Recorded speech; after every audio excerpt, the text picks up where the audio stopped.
Enig? Ja. Jeg sætter et interview op. Nej, jeg tror hellere, at jeg må gøre det. Jeg har nogle gode forbindelser. Henriette, jeg er virkelig ked af, at du skal udsættes for det her. Det mener jeg. Det hører vel med til jobbet. Nej.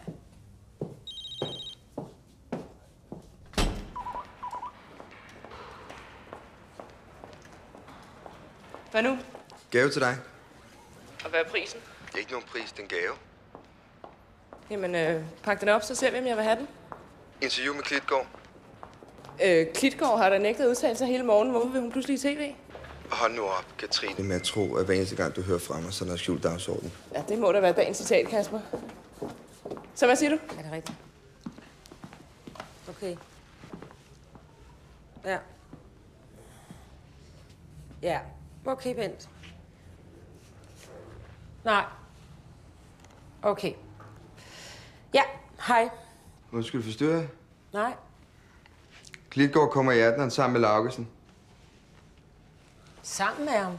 Ja, nyhederne mente, at det ville være for meget mikrofonholderi, hvis det bare var hende alene, så de får Laugesen ind som repræsentant for Express. Klitgaard må under ingen omstændigheder nævne, at vi har forhandlinger med kronen. Fuldstændig enig. Tak, Sanne. Dansk Metal. Det er først i morgen. Ombudsmanden på Færøerne. Rigsombudsmanden.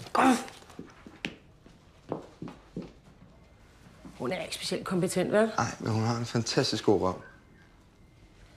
Klitgaard må ikke afsløre noget. Hun skal holde samtalen til hetsen mod hende personligt. Det var Sejr i telefonen lige før. Han har talt med Dansk Industri.